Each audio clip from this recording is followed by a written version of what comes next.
सवालों की भीड़ से घिरे आपको चाहिए जवाब, तो देखिए हमारे साथ मुद्दा लाइव पर हम नहीं बोलेंगे बात। नेपाल और भारत के बीच सीमाओं को लेकर तानातानी चल रही है।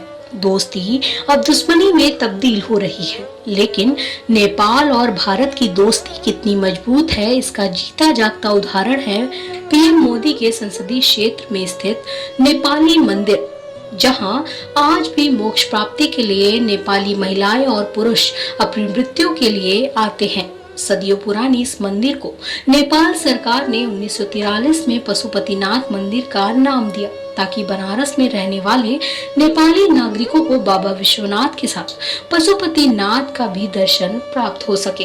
तो आइए देखिए ये रिपोर्ट, जहां मोक्ष की प्राप्ति के लिए मृत्यु का होता है इंतजार।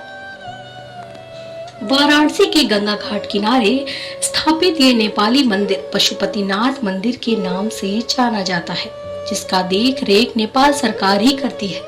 इस मंदिर का जीर्णोद्धार 1943 में नेपाल सरकार ने कराया, ताकि उनके नागरिक यहां आकर इस मंदिर में धर्मशाला मोक्ष प्राप्ति के लिए काशी वास कर सके। नेपाल और भारत के तनाव के बीच आज भी इस मंदिर में 13 वृद्ध माताएं अपने मौत का इंतजार कर रही हैं। इस बात से बेफिक्र और सीमाओं पर तनाव चल रहा है, लेकिन ये उन्हें उम्मीद जरूर है कि तनाव जल्द खत्म हो जाएंगे। मंदिर के बगल में ही धर्मशाला बना हुआ है, जो कि पूरी तरह से नेपाल की संस्कृति की झलक है। उसी तरह लकड़ी के बालकनी और खिड़कियां, मानो ऐसा प्रतीत होता है जैसे बनारस में नेपाल बस गया हो। बालकनी में बैठी ये महिलाएं काशीवास के लिए यहाँ सालों से रह रही हैं। दिनचर्या पूजा पाठ के साथ शुरू होती है और अन्य कामों के साथ बीत जाती है। इंतजार सिर्फ इस बात का है कि उनका प्राण इस पवित्र धरती पर ही निकले, क्योंकि उनका मानना है कि काशी की धरती से मोक्ष की प्राप्ति होती है, और यही कारण है कि वो यहाँ सिर्फ और सिर्फ अपनी मौत का इंतजार करती हैं। इस मंदिर का पूरा खर्च नेपाल सरकार देखती है। मंदिर और धर्मशाला के लिए बाकायदा पुजारी से लेकर कर्मचारी नियुक्त है, जो सभी नेपाली नागरिक हैं। 1943 में इस मंदिर को पशुपतिनाथ मंदिर का नाम दिया गया और एक शिवलिंग को स्थापित किया गया। तब से आज तक यह मंदिर यहाँ रहने वाले नेपाली नागरिकों के लिए नेपाल और भारत के अटूट रिश्ते को धर्म के मजबूत संगम के डोर से बांधे हुए है। मंदिर के मुख्य पुजारी का कहना है कि नेपाल के नागरिकों के लिए काशी मुख्य धर्म स्थल है, जहां आज भी नेपाली नागरिक अपने जीवन का अंतिम सांस इस धर्म नगरी में लेना चाहते हैं। नेपाली धर्म ग्रंथों में भी काशी को मुक्ति स्थल बताया गया है। यही कारण है कि सालों से यहाँ ये महिलाएं अपनी मौत का इंतजार कर रही हैं। वहीं नेपाल और भारत के बीच उपजे इस तनाव को ये लोग बहुत ही हल्के में ले रहे हैं। उनका कहना है कि हमारा संबंध मजबूत है, ये सारे तनाव एक टेबल पर खत्म हो जाएंगे, यानी तनाव बातों से ही खत्म होने की मजबूत उम्मीदें इन्हें हैं। नेपाल और भारत की संस्कृति में ज्यादा अंतर नहीं है, धर्म और वही परंपराएं भी लगभग वही, जिसके कारण भारत का संबंध हमेशा से मजबूत रहा है। ऐसे में सीमाओं को लेकर उपजा ये विवाद इस बात को जरूर बता रहा है कि जब रिश्ते इतने मजबूत हैं, तो इन्हें बिगाड़ने की साजिश भी मजबूती से ही हुई है। पर यह सवाल है कि इस रिश्ते में तीसरे को एंट्री देने का भूल हुआ है कैसे, और अगर ऐसा हुआ भी तो हमने उसे संभाला क्यों नहीं। बहरहाल नेपाल और भारत के नागरिक अब इस उम्मीद में है कि रूठा हुआ भाई फिर मान जाएगा। गुरुजी अपना परिचय बता दीजिएगा। मेरा नाम डॉक्टर गोपाल प्रसाद अधिकारी। वर्तमान में मैं ये जो साम्राज्येश्वर पशुपतिनाथ नेपाली मंदिर जो है, इसका मैं महासचिव हूँ। विगत 45 साल से मैं काशी में रह रहा हूँ।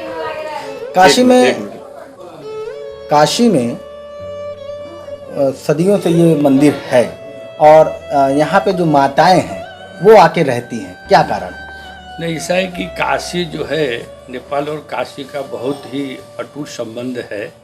नेपाली में एक कहावत है, विद्या हराए काशी जाने, यानी अगर विद्या खो जाए तो काशी जाके विद्या अध्ययन करना चाहिए।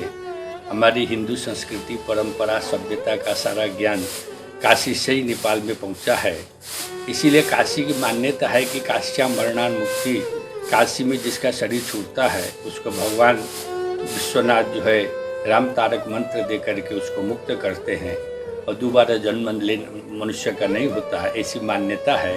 इसी मान्यता पर विश्वास रख करके अपने धर्मनिष्ठ जो माताएं हैं ये काशी में आकर के रहती हैं। अपना जीवन का अंतिम समय जो है काशी में बाबा के चरण में जैसे सब संपन्न हो, यही हमारी मुक्ति हो, इनकी मानस क्या नाम है इच्छा है।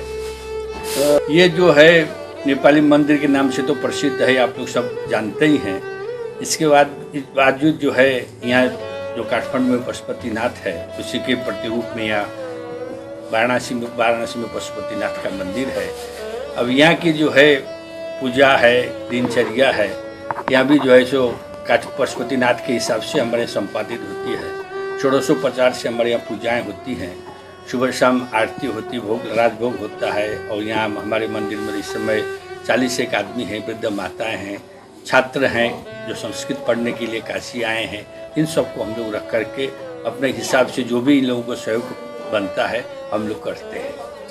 आपका हरिप्रिया जी, काशी में क्यों रह रही हैं? काशी में गंगा जी में आके मरने के लिए रह रही हूँ। तो नेपाल छोड़ के काशी में? नेपाल छोड़ के काशी में आई काशी आए तो 45 साल हो गए।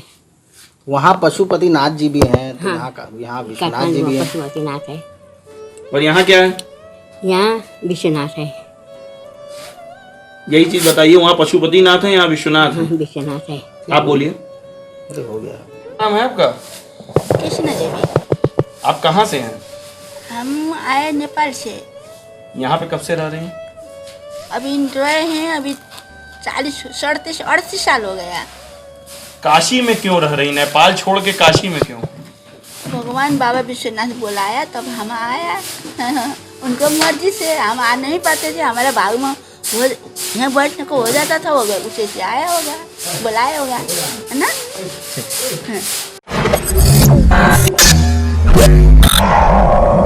सवालों की भीड़ से घिरे आपको चाहिए जवाब, तो देखिए हमारे साथ मुद्दा लाइव पर हम नहीं भूल